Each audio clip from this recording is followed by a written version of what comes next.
खुलुमबाय लोगोफोर, गोजोन फुंबिलि बयनिसिमबो। नोंथांमोनखौ गोदान भिडिअ'आव आरो फिन खेबसेबाव बयखौबो बरायनाय बावहरग्रोनाय जाबाय।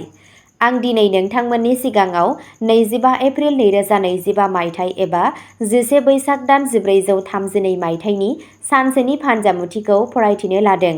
आसा खालामो नोंथांमोना भिडिअ'खौ नायना मोजां मोनगोन। गिबियावनो दङ मेष राशि। नोंथांनि गोख्रों गावखौ फोथायनाय आरो दिनैनि गोरलै खामानिनि समफारिया नोंथांनो जिरायनायनि थाखाय गोबां सम होगोन। दिनै नोंथाङा गोरलैयैनो रां बुथुमनो हायो, मानसिफोरनो होनाय गोजाम दाहारफोरखौ हरफिननो हागौ एबा नोंथाङा मोनसे गोदान मावथांखियाव रां थिसननो थाखाय रां आरजिनो हागौ। गोदान नखरारि फालांगि जागायजेननो थाखाय बेयो मोनसे मोजां सान। बेखौ जाफुंसार खालामनो थाखाय गुबुन सोद्रोमाफोरनिफ्राय मदद ला। जिउनि दावराव-दावसियाव नोंथाङा गावखौ खाफालगोनां मोनगोन, मानोना नोंनि जिउ लोगोरिया थारैनो बयनिख्रुइबो साबसिन। नोंथांनि दिनैनि खाफालगोनां दिगआ जादों सा-सानजा, खाफालगोनां अनजिमाया जादों 5 आरो खाफालगोनां गाबआ जादों फान्थाव गाब। वृषभ राशि। दिनै नोंथांनि साना थुलुंगानायजों बुंफबगोन। मोनसे गोदान सोमोन्दो जागायजेननायनि जाथावना दं। नोंथाङा नोंथांनि खाथि सोमोन्दोखौ साबसिन खालामनोबो नाजागोन। दिनै माल्टिनेशनेल कम्पानिफोरनिफ्राय बे राशिनि साख्रि गैजायै सुबुंफोरनि थाखाय साख्रिनि अफार फैनो हागौ। नोंथाङा नोंथांनि खुदियानि जिउ राहानि थाखाय एसे जिंगा सिगोन। बेयो मोजां मोनग्रा दावफोरनि थाखाय मोनसे मोजां सान। बबेहायबा बायजोआव थांनायनि बिथांखि बानायनाया जानो हागौ। मोजां सावस्रिनि थाखाय मासे गोसोम मोसौखौ जाहो। नोंथांनि दिनैनि खाफालगोनां दिगआ जादों खोला, खाफालगोनां अनजिमाया जादों 4 आरो खाफालगोनां गाबआ जादों खमला गाब। मिथुन राशि। नोंथाङा गावनि गावखौ फोथायनायखौ लाखिनांगोन, अब्लासो नों जायखिजाया खामानियाव मोजाङै मावफुंनो हागोन। दिनै रावजोंबो जेबो राङारि लेनदेन दाखालाम आरो रावनोबो रां दाहार दाहो। थिरांथा लानो हानाय गोहोनि आंखाला नोंथांनि गोसोआव गोनो गोथो सोमजिहोनो हागौ, जायनि जाहोनाव बांसिन जिंगासिनो हागौ। नखरनि सासे सोद्रोमानि गाज्रि देहानि थाखाय नोंथाङा जोबोद नारसिनगोन। नाङा-फाङा दावराव-दावसि आरो दावराव-दावसिया जर'खायै नखरारि दावराव-दावसि सोमजिहोगोन। खुरमा बाहागिफोरजों जेंना आरो गोरोबलायैया खम जागोन। नोंथांनि दिनैनि खाफालगोनां दिगआ जादों खोला-सोनाब, खाफालगोनां अनजिमाया जादों 2 आरो खाफालगोनां गाबआ जादों गुफुर गाब। कर्क राशि। नोंथांनि खरसाया बांगोन, जाय नोंथांनि थाखाय जेंनानि फुंखा जानो हागौ। नखरारि जेंनाफोरखौ गोनांथि हो। गोबाव खालामाजासे बेनि सायाव सावराय, मानोना खेबसे बे जेंनाया सुस्रांजायोब्ला न'आव थानाया जोबोद गोरलै जागोन आरो नोंथाङा नखरनि सोद्रोमाफोरखौ गोहोम खोख्लैनायाव जेबो जेंनाजों मोगा-मोगि जानांनाय नङा। गावनि मोजां मोनलायनाय जिउनि बागै बांद्राय रायज्लायनाङा। खोनासंनाय बाथ्राफोरखौ मेगन खाना दाफोथाय आरो बिसोरनि सैथोखौ मोजाङै फोरमान खालाम। गावनि जिउ लोगोरिनो सोमोनांहोबाय था, नङाब्ला बिसोरो नोंथांनि जिउआव ओंथि गैयै मोनदांनो हागौ। नोंथांनि दिनैनि खाफालगोनां दिगआ जादों सानजा, खाफालगोनां अनजिमाया जादों 6 आरो खाफालगोनां गाबआ जादों दावरायनि गोथां गाब। सिंह राशि। दिनै नोंथाङा लिरनाय हाबाफोरनि फारसे गोसो जानायखौ मोनगोन। बे राशिनि बै फरायसाफोरनि थाखाय जाय गुबुन हादोराव फरायनो लुबैयो, बिसोरनि फरायनायनि सोमोन्दै गुबुन हादोरारि मुलुगसोलोंसालिफोरजों सावरायनायनि थाखाय दिनैनि साना मोनसे मोजां सान। नोंथाङा नखर आरो लोगोफोरनिफ्रायबो आबुं हेफाजाब मोनगोन। राङारि लेनदेनफोराव सांग्रां जा, मानोना नोंथाङा माखासे फिसा खहा जानो हागौ। हनुमान थानसालियाव बुन्दि होनाया नोंथांनि न'नि गासैबो जेंनाफोरखौ फोजोबगोन। नोंथांनि दिनैनि खाफालगोनां दिगआ जादों सा, खाफालगोनां अनजिमाया जादों 3 आरो खाफालगोनां गाबआ जादों गोजा गाब। कन्या राशि। बेयो समाजारि आरो धोरोमारि फोरबोफोरनि थाखाय मोनसे मोजां सान। फालांगि एबा साख्रियाव मुलाम्फाफोर थागोन। आयआ बांगोन। जुलिनि सुखुनि मोनसे मोनदांथि थागोन।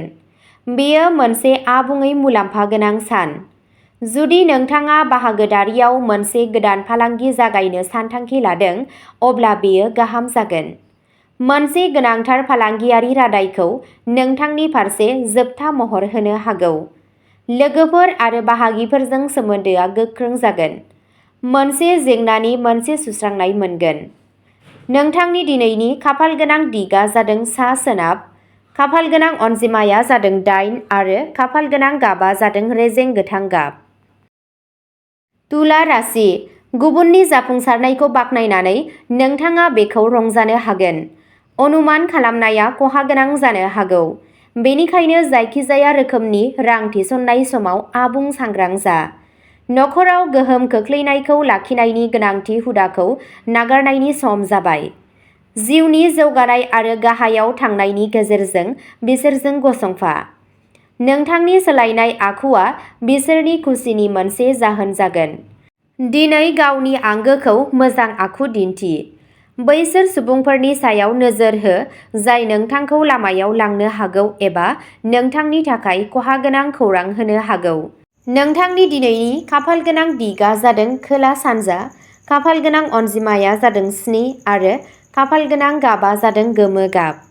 वृश्चिक राशि, दिनैनि साना नोंथांनि थाखाय जोबोद मोजां जागोन। दिनै बांद्राय रागा जोंनाया नोंथांनि खामानिखौ गाज्रि खालामनो हागौ। दिनै जायखिजाया बाथ्रायाव गोख्रै रागा जोंनायनिफ्राय गोजानाव थानाया साबसिन जागोन।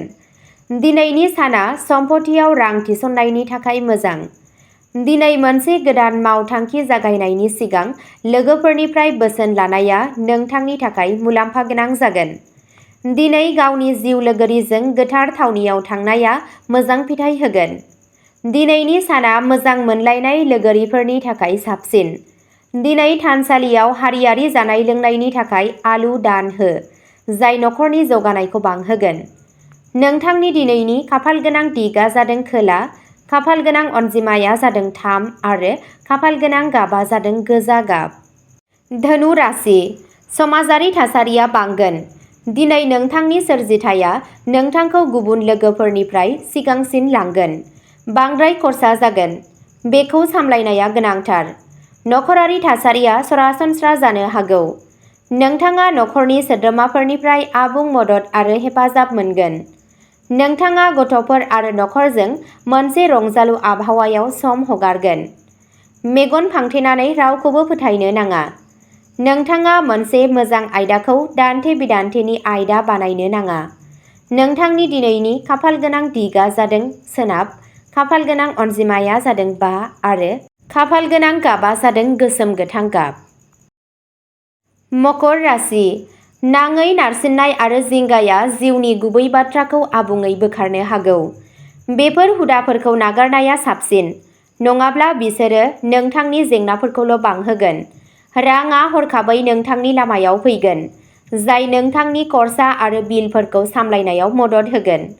नोंथाङा बाहागिफोरनिफ्राय मोनसे अनथोब मोननो हागौ, नाथाय बेनि बदलै बिसोरो माबा मोनसे लुबैनायनि मोनसे मोजां खाबु दं। दिनै रमान्सआ नोंथांनि गोसो आरो गोसोखौ गादबगोन।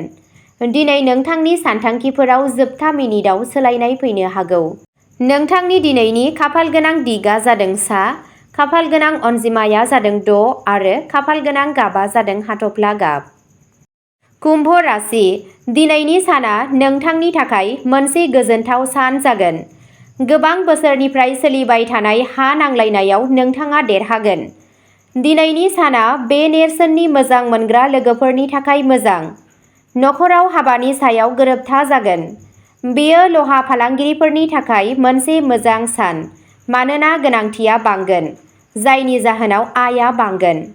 मावख'आव नोंथांनि जेंनाया लोगोफोरनि हेफाजाबजों खम जागोन आरो नोंथांनि रांखान्थियारि थासारिया सिगांनिख्रुइ जोबोद साबसिन जागोन।